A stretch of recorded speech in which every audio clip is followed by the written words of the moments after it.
Welcome back to Onevestor. എൻ്റെ previous എപ്പിസോഡിൽ mutual ഫണ്ട്സിനെ പറ്റി നിങ്ങൾ അറിഞ്ഞിരിക്കേണ്ട കുറച്ച് ബേസിക് കാര്യങ്ങളാണ് ഞാൻ എക്സ്പ്ലെയിൻ ചെയ്തിരുന്നത്. ഇന്നത്തെ എപ്പിസോഡിൽ ഒരു മ്യൂച്വൽ ഫണ്ട് അഡ്വൈസറോ ഡിസ്ട്രിബ്യൂട്ടറോ നിങ്ങളോട് പറയാൻ സാധ്യതയില്ലാത്ത 13 കാര്യങ്ങളാണ് ഞാൻ ഡിസ്കസ് ചെയ്യാൻ പോകുന്നത്. ഇങ്ങനെ ഒരു എപ്പിസോഡ് ചെയ്യാൻ കാരണം പലർക്കും അറിയില്ല, മ്യൂച്വൽ ഫണ്ട് എന്ന് പറഞ്ഞാൽ അതൊരു ഫ്രീ പ്രോഡക്റ്റ് അല്ല.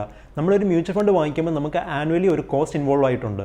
അതിൽ നിന്ന് റിട്ടേൺസ് ഉണ്ടെങ്കിലും ഇല്ലെങ്കിലും. അതുപോലെ പലർക്കും അറിയാത്ത ഒരു കാര്യം എന്ന് പറഞ്ഞാൽ നമ്മളൊരു മ്യൂച്വൽ ഫണ്ട് ഒരു ബാങ്ക് ത്രൂവോ അല്ലെങ്കിൽ ഒരു സ്റ്റോക്ക് ബ്രോക്കർ ത്രൂവോ അല്ലെങ്കിൽ ഒരു അഡ്വൈസർ ത്രൂവോ വാങ്ങിക്കുമ്പോഴത്തേക്ക് നമ്മൾ ആനുവലി അറൗണ്ട് 1% അവർക്ക് കമ്മീഷനായിട്ട് കൊടുക്കുന്നുണ്ട്. നമുക്ക് അതിൽ നിന്ന് റിട്ടേൺസ് ഉണ്ടെങ്കിലും ഇല്ലെങ്കിലും അവർക്ക് കമ്മീഷൻ നമ്മൾ 1% അറൗണ്ട് ആനുവലി കൊടുക്കുന്നുണ്ട്. മാത്രമല്ല, നമ്മളിപ്പം ടി വി വെച്ച് നോക്കിയാലും ന്യൂസ് പേപ്പർ നോക്കിയാലും മാഗസിൻസ് നോക്കിയാലും അതിലെല്ലാം മ്യൂച്വൽ ഫണ്ട്സിൻ്റെ ആഡ് കാണാൻ പറ്റും. അതിലെല്ലാം മ്യൂച്വൽ ഫണ്ട്സിൻ്റെ പോസിറ്റീവ് സൈഡ് മാത്രം കാണിച്ചുകൊണ്ട് മ്യൂച്വൽ ഫണ്ട്സ് ശരിയാണെന്നാണ് അവർ പറയുന്നത്.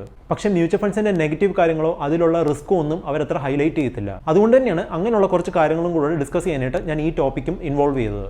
ആദ്യത്തെ കാര്യം എന്ന് പറയുന്നത് മ്യൂച്വൽ ഫണ്ട്സും ഫിക്സഡ് ഡെപ്പോസിറ്റ് എന്ന് പറയുന്നത് രണ്ട് പ്രോഡക്റ്റാണ്. മ്യൂച്വൽ ഫണ്ട്സ് എന്ന് പറയുന്നത് ഫിക്സഡ് ഡെപ്പോസിറ്റിന് പകരമാകുന്നില്ല. അതുപോലെ ഫിക്സഡ് ഡെപ്പോസിറ്റ് എന്ന് പറയുന്നത് മ്യൂച്വൽ ഫണ്ട്സിന് പകരമാകുന്നില്ല. പക്ഷേ നിങ്ങളോട് നിങ്ങളുടെ മ്യൂച്വൽ ഫണ്ട് അഡ്വൈസറോ ഡിസ്ട്രിബ്യൂട്ടറോ പറയുന്നത് നിങ്ങൾ ഫിക്സഡ് ഡെപ്പോസിറ്റിൽ 1 ലക്ഷം രൂപ ഇൻവെസ്റ്റ് ചെയ്യുകയാണെങ്കിൽ 5 വർഷം കഴിഞ്ഞിട്ട് നിങ്ങൾക്ക് 1,30,000 രൂപയോ അല്ലെങ്കിൽ 1,20,000 രൂപ നിങ്ങൾക്ക് കിട്ടത്തുള്ളൂ. പക്ഷേ മ്യൂച്വൽ ഫണ്ടിലാണെങ്കിൽ മ്യൂച്വൽ ഫണ്ടിൻ്റെ ഹിസ്റ്റോറിക്കൽ റിട്ടേൺസ് വെച്ച് നോക്കുമ്പോഴത്തേക്ക് നിങ്ങൾക്ക് 1 ലക്ഷം രൂപ ഇൻവെസ്റ്റ് ചെയ്യുകയാണെങ്കിൽ 2 ലക്ഷം രൂപ കിട്ടും, അല്ലെങ്കിൽ 1 ലക്ഷം രൂപ കിട്ടുമെന്നായിരിക്കും. പക്ഷേ ആ ഡിസ്ട്രിബ്യൂട്ടറോ അഡ്വൈസറോ നിങ്ങളോട് പറയാത്ത കാര്യം എന്ന് പറഞ്ഞാൽ ഫിക്സഡ് ഡെപ്പോസിറ്റിൽ ഇൻവെസ്റ്റ് ചെയ്തതിനെ വരെ ആർക്കും പൈസ നഷ്ടപ്പെട്ടില്ല എന്നുള്ളതാണ്. പ്രൈവറ്റ് ബാങ്ക്സിൽ ഇൻവെസ്റ്റ് ചെയ്തിട്ട് നഷ്ടം വന്നിട്ടുണ്ട്. പക്ഷേ ഒരു കമേഴ്ഷ്യൽ ബാങ്കിൽ ഇൻവെസ്റ്റ് ചെയ്തിട്ട് ആർക്കും ഫിക്സഡ് ഡെപ്പോസിറ്റിൽ നിന്ന് ലോസ് വന്നിട്ടില്ല. പക്ഷേ ഒരു മ്യൂച്വൽ ഫണ്ടിൽ ഇന്ന് 1 ലക്ഷം രൂപ ഇൻവെസ്റ്റ് ചെയ്യുകയാണെങ്കിൽ അത് നാളെയോ അല്ലെങ്കിൽ 5 വർഷം കഴിഞ്ഞോ അതിൻ്റെ വാല്യൂ എത്ര ആവുമെന്ന് ഇന്ന് പറയാൻ പറ്റത്തില്ല. പക്ഷേ ഫിക്സഡ് ഡെപ്പോസിറ്റിലാവട്ടെ നമുക്ക് കിട്ടുന്ന റിട്ടേൺസ് 4% ആണെങ്കിൽ ശരി, 5% ആണെങ്കിൽ ശരി, അത് ഗ്യാരണ്ടീഡ് ആണ്. ഒരിക്കലും നമ്മൾ 1 ലക്ഷം രൂപ ഇൻവെസ്റ്റ് ചെയ്തിട്ട് അതെപ്പോൾ വിഡ്രോ ചെയ്താലും ആ 1 ലക്ഷത്തിൽ നിന്ന് താഴെ പോകത്തില്ല. അതല്ല മ്യൂച്വൽ ഫണ്ടിൻ്റെ കേസ്. രണ്ടാമത്തെ കാര്യം എന്ന് പറഞ്ഞാൽ മ്യൂച്വൽ ഫണ്ട്സ് എന്ന് പറയുന്നത് ഒരു ഫ്രീ സർവീസ് അല്ല. അതിനൊരു കോസ്റ്റ് ഉണ്ട്, അല്ലെങ്കിൽ ഒരു ആനുവൽ ചാർജ് ഉണ്ട്. സപ്പോസ് നിങ്ങളൊരു ഇക്വിറ്റി ഫണ്ടിൽ 1 ലക്ഷം രൂപ ഇൻവെസ്റ്റ് ചെയ്യുകയാണ്, അതിൻ്റെ ആനുവൽ ചാർജ് എന്ന് പറയുന്നത് 2.5% ആണെന്ന് വെച്ചോ. അതായത് 1 വർഷം കഴിയുമ്പോഴത്തേക്ക് ആ ഫണ്ടിൻ്റെ വാല്യൂ 1 ലക്ഷം രൂപ തന്നെയാണെങ്കിൽ നിങ്ങളുടെ ഇന്ന് ഓൾറെഡി 2,500 രൂപ ഫണ്ട് ചാർജ് ചെയ്തിട്ടുണ്ടായിരിക്കും. രണ്ടാമത്തെ വർഷം ഇപ്പം ആ ഫണ്ടിൻ്റെ വാല്യൂ 2 ലക്ഷം രൂപ എത്തിയിട്ടുണ്ടെങ്കിൽ അതിൻ്റെയും 2.5% അവർ ചാർജ് ചെയ്യും. അതായത് രണ്ടാമത്തെ വർഷം എത്തുമ്പോഴത്തേക്ക് അവർ 5,000 രൂപ ഫീസായിട്ട് എടുക്കും. അങ്ങനെ ഓരോ വർഷവും നിങ്ങളുടെ ഫണ്ടിൻ്റെ ഇത്ര പെർസെൻറ്റേജ് അവർ ചാർജ് ചെയ്തുകൊണ്ടിരിക്കും. ഇത് നിങ്ങൾ അറിയാതെ പോകുന്നത് നിങ്ങൾ ഇൻവെസ്റ്റ് ചെയ്ത ഫണ്ടിൽ നിന്നാണ് അവരത് ചാർജ് ചെയ്യുന്നത്, അല്ലാതെ നമ്മൾ അഡീഷണൽ ആയിട്ട് അവർക്ക് പേ ചെയ്യുന്നില്ല. സോ അതുകൊണ്ട് തന്നെ ആൾക്കാർ വിചാരിക്കും മ്യൂച്വൽ ഫണ്ട് എന്ന് പറയുന്ന ഒരു ഫ്രീ സർവീസ് ആണെന്നുള്ളത്. മൂന്നാമത്തെ കാര്യം എന്ന് പറയുന്നത് ഡെറ്റ് ഫണ്ട്സിനെ കുറിച്ചാണ്. ഇപ്പം ഒരുപാട് ആർട്ടിക്കിൾസ് ഇൻ്റർനെറ്റിൽ സർക്കുലേറ്റ് ചെയ്യുന്നുണ്ട് ഈ ഡെറ്റ് ഫണ്ട്സിനെയും ഫിക്സഡ് ഡെപ്പോസിറ്റിനെയും കൂടെ കമ്പയർ ചെയ്തുകൊണ്ട്. സോ അതിൻ്റെ അകത്തെല്ലാം അവർ ഡെറ്റ് ഫണ്ട്സിനെയാണ് ഫേവർ ചെയ്യുന്നത്, കാരണം അതിന് FD-യേക്കാളും കുറേ അഡ്വാൻറ്റേജസ് ഉണ്ടെന്ന് പറഞ്ഞുകൊണ്ട്. പക്ഷേ അതിൽ നിങ്ങൾ അറിഞ്ഞിരിക്കേണ്ട കാര്യം എന്ന് പറഞ്ഞാൽ എല്ലാ ഡെറ്റ് ഫണ്ട്സും റിസ്ക് ഫ്രീ അല്ല. അതിനും ഒരു റിസ്ക് ഉണ്ട്. അതിൻ്റെ ഒരു എക്സാമ്പിളാണ് ഈ DHFL-ൻ്റെ ഫെയിലിയർ എന്ന് പറയുന്നത്. DHFL-ൻ്റെ പ്രശ്നം വന്നപ്പോഴത്തേക്ക് കുറേ ഡെറ്റ് ഫണ്ട്സിൻ്റെയും വാല്യൂ 20 to 50% ഒക്കെയാണ് ഒറ്റ ദിവസം കൊണ്ട് താഴ്ന്നത്. നാലാമത്തെ കാര്യം എന്ന് പറയുന്നത് ഈ മ്യൂച്വൽ ഫണ്ട്സ് എന്ന് പറയുന്നത് ഒരു മണി മേക്കിംഗ് സ്കീമൊന്നുമല്ല. അതിൻ്റെ റിട്ടേൺസ് എന്ന് പറയുന്നത് നമ്മൾ എൻട്രി ചെയ്ത ടൈമും അതുപോലെ എത്ര വർഷത്തേക്കാണ് നമ്മൾ ഇൻവെസ്റ്റ് ചെയ്യുന്നുള്ളതും ഡിപ്പെൻഡ് ചെയ്തിരിക്കും. അഞ്ചാമത്തെ കാര്യം എന്ന് പറയുന്നത് മ്യൂച്വൽ ഫണ്ട്സിൽ എല്ലാവർക്കും പറ്റിയൊരു സ്കീമുണ്ട്. പക്ഷേ അതിനർത്ഥം എല്ലാവരും പോയി മ്യൂച്വൽ ഫണ്ട്സിൽ ഇൻവെസ്റ്റ് ചെയ്യണമെന്നുള്ളതല്ല. അവരവരുടെ റിസ്ക് പ്രൊഫൈൽ അനുസരിച്ചിട്ട് വേണം മ്യൂച്വൽ ഫണ്ട്സിൽ ഇൻവെസ്റ്റ് ചെയ്യാനായിട്ട്.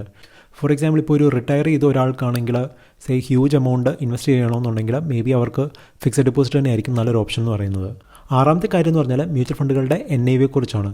ഫോർ എക്സാമ്പിൾ, ഇപ്പം ഒരു മ്യൂച്വൽ ഫണ്ടിൻ്റെ NAV ഇപ്പം 15 രൂപയും അതേ സ്കീമിലുള്ള വേറൊരു മ്യൂച്വൽ ഫണ്ടിൻ്റെ NAV ഇപ്പം 150 രൂപയാണെങ്കിൽ അതിനർത്ഥം ആ 15 രൂപയുടെ NAV ഉള്ള ആ ഫണ്ട് ചീപ്പാണെന്നും മറ്റേത് എക്സ്പെൻസീവ് ആണെന്നും അല്ല. ഒരേ കാറ്റഗറിയിലുള്ള 2 മ്യൂച്വൽ ഫണ്ടിനെ കമ്പയർ ചെയ്യേണ്ടത് അതിൻ്റെ NAV യൂസ് ചെയ്തിട്ടല്ല, പകരം അതിൻ്റെ പോർട്ട്ഫോളിയോയും പാസ്റ്റ് റിട്ടേൺസും എല്ലാം കൺസിഡർ ചെയ്തിട്ടാണ്. ഏഴാമത്തെ കാര്യം എന്ന് പറയുന്നത് ഈ മ്യൂച്വൽ ഫണ്ട് മാനേജേഴ്സ് എന്ന് പറയുന്ന അവർ സൂപ്പർ ഹീറോസ് ഒന്നുമല്ല. അവർ പ്രൊഫഷണൽസ് ആണ്, പക്ഷേ അവർക്കും തെറ്റുപറ്റാം.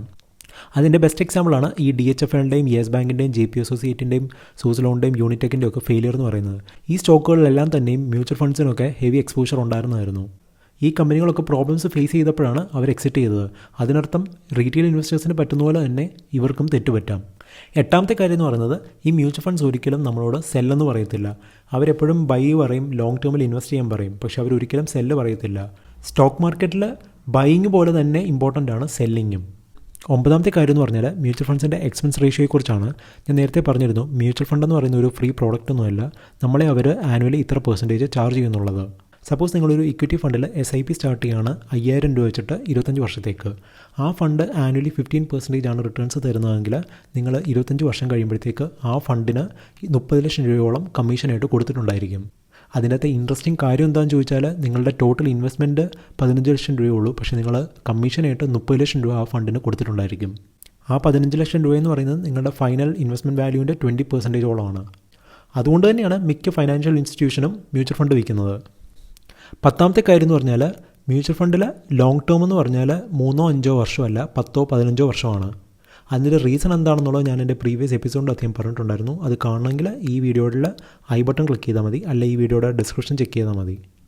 11ാമത്തെ കാര്യം എന്ന് പറഞ്ഞാൽ ഈ ഫണ്ട് മാനേജേഴ്സ് പിക്ക് ചെയ്യുന്ന മിക്ക സ്റ്റോക്സും നമുക്കറിയാവുന്ന സ്റ്റോക്കൊക്കെ തന്നെയാണ്, അല്ലാതെ അവർ മൾട്ടി ബാഗർ ആകാൻ ചാൻസ് ഉള്ള സ്റ്റോക്കുകളൊന്നുമല്ല പിക്ക് ചെയ്യുന്നത്. 12ാമത്തെ കാര്യം എന്ന് പറഞ്ഞാൽ ഒരുപക്ഷെ നിങ്ങൾ ശ്രദ്ധിച്ചിട്ടുണ്ടായിരിക്കും, മിക്ക ടോപ്പ് മ്യൂച്വൽ ഫണ്ടുകളും അവരുടെ ബെഞ്ച് മാർക്ക് ഇൻഡെക്സ് ഏതാണോ അതിനെ ബീറ്റ് ചെയ്യുന്നുണ്ട് ലോങ് ടേമിലത്തേക്ക്. അതിൻ്റെ സീക്രട്ട് എന്ന് പറയുന്നത് ആ ഫണ്ട് മാനേജറിൻ്റെ സ്റ്റോക്ക് പിക്കിംഗ് സ്കിൽസ് ഒന്നുമല്ല. അതിൻ്റെ സീക്രട്ട് എന്ന് പറഞ്ഞാൽ അവർ ബൈയിങ്ങും നടത്തുന്നുണ്ട്, സെല്ലിങ്ങും നടത്തുന്നുണ്ട്. ഈ ഫണ്ടുകളൊക്കെ നിഫ്റ്റിയേക്കാളിലും സെൻസെക്സിനേക്കാളിലും ബെറ്റർ റിട്ടേൺസ് പ്രൊവൈഡ് ചെയ്യുന്നത് എങ്ങനെയാണെന്ന് ചോദിച്ചാൽ ഇവർ മൊമെൻറ്റം സ്റ്റോക്സാണ് വാങ്ങിക്കുന്നത്. അതുപോലെ വീക്ക് സ്റ്റോക്സിനെ സെല്ലും ചെയ്യും. ഫോർ എക്സാമ്പിൾ ഇപ്പം നിങ്ങൾക്ക് കാണാം DHFLിലും യെസ് ബാങ്കിലും പ്രശ്നം വന്നപ്പോഴത്തേക്കും മ്യൂച്വൽ ഫണ്ട് കമ്പനികളെല്ലാം ഈ സ്റ്റോക്സ് എക്സിറ്റ് ചെയ്തു. പക്ഷേ ഒരു റീറ്റെയിൽ ഇൻവെസ്റ്റർ ആണെങ്കിൽ ഇങ്ങനെയുള്ള സ്റ്റോക്സാണ് അവർ അക്യുമുലേറ്റ് ചെയ്യുന്നത്. അതുപോലെ അവരുടെ കയ്യിലുള്ള സ്റ്റോക്ക് ഇതുപോലെ താഴെ പോകുമ്പോഴത്തേക്ക് അവർ വീണ്ടും അത് ആവറേജ് ചെയ്യാനാണ് ശ്രമിക്കുന്നത്. പക്ഷേ മ്യൂച്വൽ ഫണ്ട് ആണെങ്കിൽ ഒരിക്കലും അങ്ങനെ ആവറേജ് ചെയ്യത്തില്ല. പകരം അവരത് എക്സിറ്റ് ചെയ്തിട്ട് വേറൊരു സ്റ്റോക്കിലോട്ട് മൂവ് ചെയ്യുകയാണ് ചെയ്യുന്നത്. 13ാമത്തെ കാര്യം എന്ന് പറഞ്ഞാൽ ഞാൻ നേരത്തെ പറഞ്ഞിരുന്നു, നമ്മളൊരു മ്യൂച്വൽ ഫണ്ടിൽ ഇൻവെസ്റ്റ് ചെയ്യുമ്പോൾ നമ്മളുടെ എൻട്രി പ്രൈസിനെയും കൂടെ ഡിപ്പെൻഡ് ചെയ്തിരിക്കും അതിൻ്റെ റിട്ടേൺസ് എന്ന് പറയുന്നത്. ഇപ്പോൾ ഫോർ എക്സാമ്പിൾ ഇത് ICICI prudential long term equity ഫണ്ടിൻ്റെ റിട്ടേൺസ് ആണ്. നിങ്ങൾക്ക് കാണാൻ പറ്റും 3 വർഷത്തെ റിട്ടേൺ എന്ന് പറയുന്നത് 5 വർഷത്തെ റിട്ടേണിനേക്കാളും കൂടുതലാണ്. അതുപോലെ ആ ഫണ്ടിൽ 2008 ഇൻവെസ്റ്റ് ചെയ്ത ഒരാൾക്ക് 5 വർഷം കഴിഞ്ഞപ്പോഴത്തേക്ക് 3.84% റിട്ടേൺസേ കിട്ടിയിട്ടുള്ളൂ. പക്ഷേ ആ ഫണ്ടിൽ 2009 ഇൻവെസ്റ്റ് ചെയ്ത ഒരാൾക്ക് 4 വർഷം കഴിഞ്ഞപ്പോഴത്തേക്ക് ആനുവലി 28% റിട്ടേൺസ് ആണ് കിട്ടിയിട്ടുള്ളത്.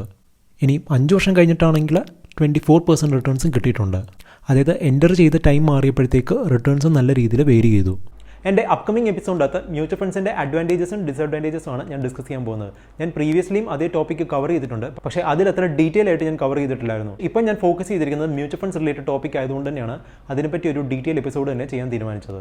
ഈ എപ്പിസോഡ് നിങ്ങൾക്ക് യൂസ്ഫുൾ ആയിട്ട് തോന്നിയിട്ടുണ്ടെങ്കിൽ എൻ്റെ ചാനൽ സബ്സ്ക്രൈബ് ചെയ്യുക. So good bye until the next episode.